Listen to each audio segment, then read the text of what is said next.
Ole Miss and Arkansas are playing this week. Oh, that's true. Yeah, Auburn has a bye week, so I meant next week. My bad. I'm sorry about that. Yeah, next week. Next week. But anyways, that's another one. Arkansas is playing Ole Miss this week, and Ole Miss will probably beat up on them. They got more depth than Arkansas, and the Ole Miss is a pretty good team. They're physical, so I think it sets up good for Auburn playing against Arkansas when they do after Alabama and Ole Miss get to play them.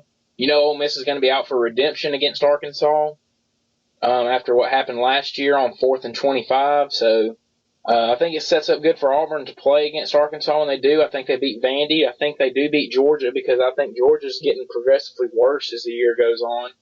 And, it's starting to shape up good for Auburn. So, if you're an Auburn fan, you have to be really excited right now.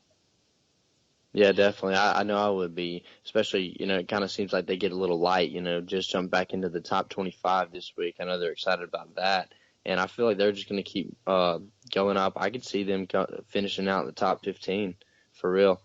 Yeah, they could. They got a lot of potential. They have a lot of good young talent, and I think you're going to see Auburn get better as the year goes on. And then I think next year they're going to be pretty good again. So, when do the real polls come out? You know what I mean?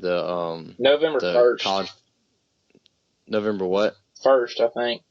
November 1st. Okay, so kind of about 2 weeks, I guess. I think they bumped it back, more and more each year. Yeah, I thought it was like middle of October or something. Yeah, it came out middle of October at first, but they've changed it. So they've started to move it back more, which I think is good. I think that you need more time to look at these teams and make your decisions. But we'll flip it over now and look ahead to this weekend. And we'll start off. We're going to pick West Virginia and Texas Tech. West Virginia on the road at Texas Tech. They're favored by 1 point, and that game's at 11 o'clock on Saturday. And who do you have winning that one? I'm going to take Texas Tech. Texas Tech. I got them winning actually. High-powered offense, no defense at all. But, their offense, it's ridiculous, man. They're putting up all kinds of points. Their quarterback's, I think he's already thrown like 20 touchdowns or something like that, something ridiculous. How are they scoring this much? Obviously, I don't really know how West Virginia's defense is. Well, they're playing in the Big 12. That's how they're scoring so much. Yeah, West Virginia's defense might be really good. I'm not sure. But I just don't know. West Virginia's probably going to score a lot, but I don't know if West Virginia scores over 50, and I think Texas Tech is going to score well over 50. This game could be, I don't know what the under-over is, but if it's anything under 100, I would take the over.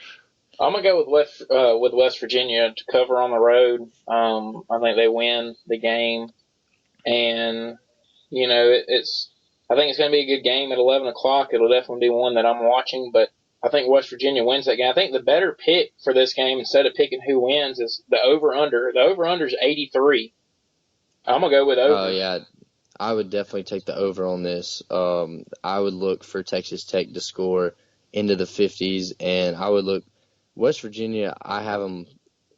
I'm on my sheet. I'm putting Texas Tech just to cover the -2 spread, but I kind of looking for Texas Tech to win that game, and West Virginia is not going to lose by much, obviously. But yes, 83, definitely take the over. That is a smart pick. So now we flip to 2:30, Miami and North Carolina. Miami at home, favored by 7.5. Had a big emotional game with Florida State Saturday night. That was another one that was a good game between those two teams, and Florida State just happened to pull it out by 1, but Miami favored by 7.5 at home. How do you see that one going? I think Miami wins. I think they win pretty big. North Carolina looked like they struggled last week with Virginia Tech. Only scored 3 on Virginia Tech, and Miami looked pretty good. This Miami team's a pretty good team. Played Florida State pretty well. Florida State actually looked really good too, but I'm thinking Miami can win by more than 10 against North Carolina. Yeah, I got Miami in that one too, and I wouldn't be surprised if North Carolina was able to win after last week, and, Miami had to play a very physical game, but I think Rick's got them going in the right direction, and he's got them playing really physical football, and I just think that they out-physical North Carolina and score a lot of points on that Gene Chizik defense and are able to cover that spread in that one. So the nightcap, 6 o'clock, Ole Miss at Arkansas. Ole Miss is favored by 7.5 points on the road in that game. How do you see that one going? This is my lock of the week. I have Ole Miss covering the 7.5 point spread. I think Ole Miss kind of puts it on them. I think that Ole Miss is ready for this game. Ole Miss is looking for something against Arkansas. Obviously, Arkansas played all right against Bama. I wasn't really disappointed in Arkansas. They played all right, but I don't know. I think Ole Miss can beat them by more than 8 points in this one.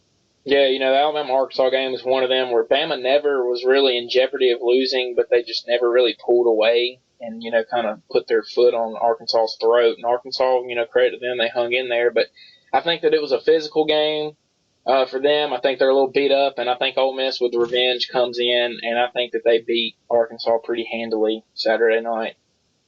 So now we flip it over, and the game that me and you will care the most about, and a lot of listeners will care most about: Alabama on the road at Tennessee, favored by 13. I always feel weird about betting on or about picking Alabama games just because, you never know. Obviously, you kind of want to, you kind of feel like your bias gets in the way a little bit. So I try to kind of even that a little bit. But I don't know. Tennessee's not a bad team at all. Obviously they played A&M really, really close. I'm looking for Alabama's going to win, but Tennessee's going to cover 12.5.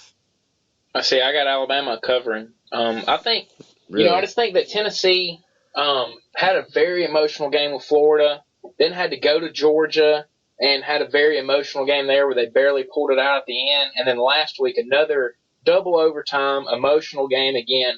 And this will be now their 7th straight game. And I think it's going to start taking a toll on them. And, they had a lot of injuries last week. 11 guys went out. They just had to dismiss their starting defensive tackle. They just found out that Jared Reeves-Maben is out.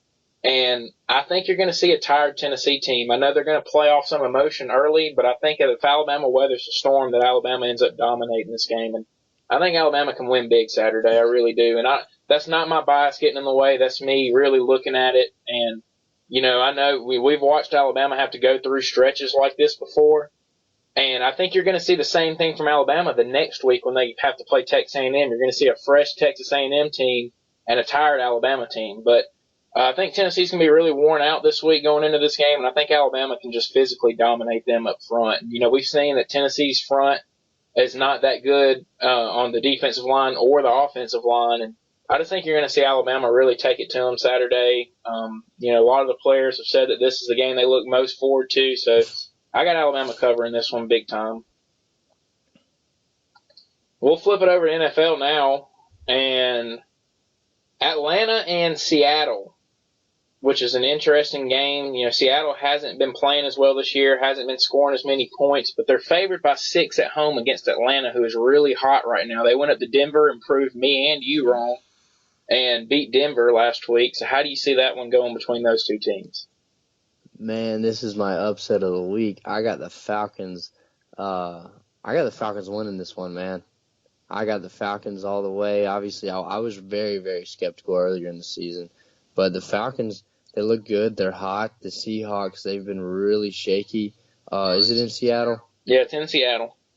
It's in Seattle, which if I was to do anything with this game, I would only put the Falcons to cover. I wouldn't put them to win, but I think the Falcons might win this game. It would not surprise me if Atlanta goes into Seattle and beats them. They've been hot. Seahawks haven't really not been. So that's my reasoning. Well, I'm going to go with Seattle to win, Atlanta to cover. I think Atlanta gets beat by 3 on Sunday. So I'm going to go with Seattle to win the game, but Atlanta does cover. So Jacksonville at Chicago. Chicago's favored by 2.5 at home, which is kind of surprising to me. I've got Jacksonville winning that game outright. I've got Chicago covering the spread on that one. I don't know. Chicago's got to turn around a little bit. I kind of feel like Hoyer might be trying to get his feet under him, maybe get something going a little bit. But I got Chicago in this one. And then Baltimore goes to the New York Giants. The New York Giants just played on Sunday Night Football against the Packers, and that was a good game Sunday. The Packers were able to win 23-16. It looked like early that they were going to run away with it, but credit to the Giants. They stuck in there. They're a little bit better this year. I think the change in head coach has been good for them. They're favored by 3 at home, and I'm going to say that the Giants cover Sunday. Yeah, I'm taking the Giants too. Obviously, they've been.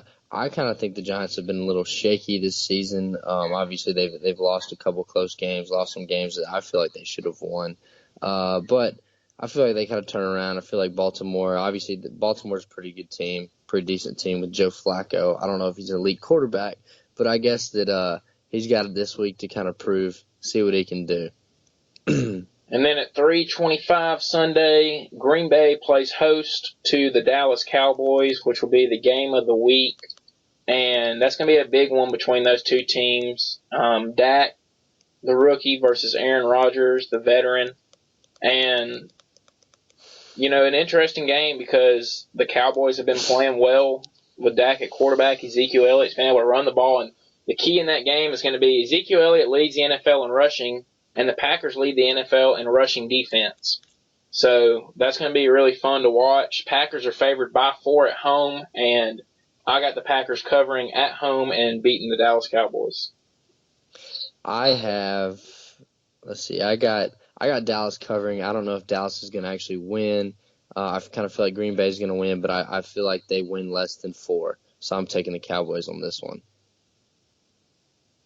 All right, man. Well, that's all our picks for this week. I want to mention real quick before we end it off, UFC 204 was this past weekend, and Dan Henderson, his last fight ever, went out with a bang. It was a 5-round fight and one of the best fights of the year. It will be up for Fight of the Year, I think.